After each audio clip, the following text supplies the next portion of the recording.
University. You all and this essay is entitled Crossing Beyond the Halifax River, Dr. Howard Thurman, The Religion of Jesus and the Disinherited. Advisor, Dr. Mario Beatty. And I got a chance to sit next to this young man and meet him. He's a senior who's already been accepted to seminary in the fall, and we are excited to hear from him today. I'm going to go ahead and present you with your essay and your text. And then you can just brief us. You want to go ahead and do this now? All right. Don't you lose this. That's good. We'll like pick it up for you. That's not right.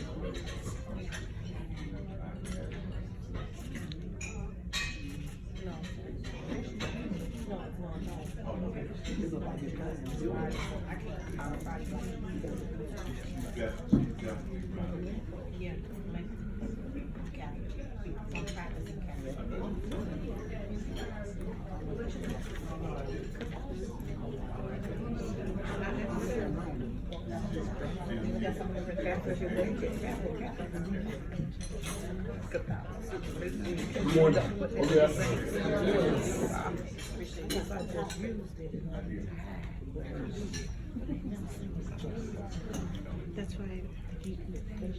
In 1953, Dr. Howard Thurman was selected to be in Ebony Magazine's top 50 list of the most impactful and influential people in African American history. Serving as the first dean of Howard University's Rankin Chapel, the first ever African American dean of a predominantly white institution, and the co-pastor of what is now known as the first ever intentionally interracial and interfaith church in America, Howard Thurman's social, political, and spiritual thought significantly impacted the leaders within the civil rights movement. My essay, Across and Beyond the Halifax River, examines Howard Thurman's careful distinction between Christianity and the religion of Jesus. The religion of Jesus meaning the words, the life, and the ministry of Jesus Christ. My research examined the religion of Jesus and how it perfects community, necessitates action, and speaks directly to the oppressed, the ignored, and the marginalized communities around the world. I further examined how Thurman's embrace of the religion of Jesus grounded his personal beliefs and informed his ministry. Now, Howard Thurman was a major critique of the institution of Christianity. He saw the Christian church's support of and participation in Western enslavement, discrimination, imperialism, and genocide as a betrayal of the true faith of Jesus Christ. Witnessing how Christianity consistently chooses the side of the strong versus the weak, Thurman was prompted to ask a question. How does the words, the life, and the ministry of Jesus speak directly to the disinherited? I'm a minister, so you're going to see me with it. Now, whereas Christianity has often been a religion about Jesus, Thurman embraced and focused on the religion of Jesus. The teachings of Jesus cannot be divorced from his socio and political background. So what are the facts?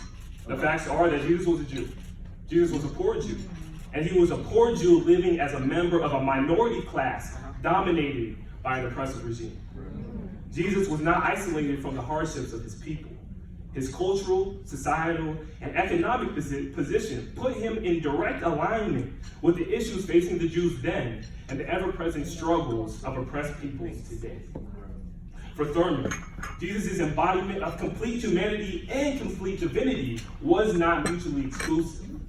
Thurman believed that Jesus' divinity came from his extreme consciousness of his relationship with God. In this, Jesus served as a perfect exemplar of the relationship one can have with God. Regardless of the labels placed on an individual, their truest identity is as a child of the Almighty. This speaks directly to the disinherited because the same God who created you knows you and cares intimately about the pain and suffering that you endure. For Thurman, community is perfected through the religion of Jesus because both an individual and their neighbor are in the same family of God. The love ethic of Jesus not only creates brother and sisterhood, but it also roots out any and all manifestations of evil. As I recognize your identity as another legitimate child of God, I cannot allow the injustices that you face to continue. This inner strength and identity allows for radical action through love, serving as a technique for survival. As Thurman was a member of the United States Disinherited Black community, he felt connected through Jesus' love ethic to the untouchables in India. Thurman saw Gandhi's understanding of nonviolent action as a way to apply this love ethic. Nonviolent direct action was not simply a possible tactic against oppression, but it was a way of life which could withstand all forces of brutality. Thurman utilized the religion of Jesus, the love ethic, and the nonviolent action and nonviolent action to impact the nation. Thurman's work not only helped guide a movement, but also connected people of various religions, ideologies, and races to see each other's common humanity and connection through community and through worship.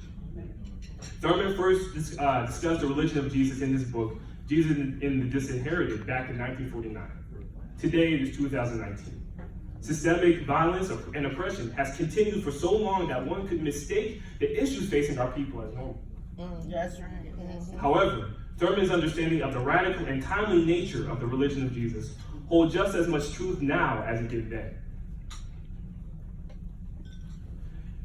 And I'll leave you with this. The wisdom of Thurman's grandmother, Nancy Ambrose, who experienced enslavement as a child, she imparted the wisdom of an enslaved minister to Thurman when he was young, which sustained his strength throughout his entire life. And this is what I'll leave you with. The minister would always end his sermons like this: "You are not slaves, you are not niggers, you are God's children."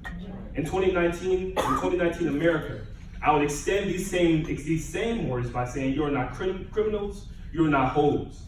You are not ignorant, you are not incapable. You are not helpless, and you are not hopeless.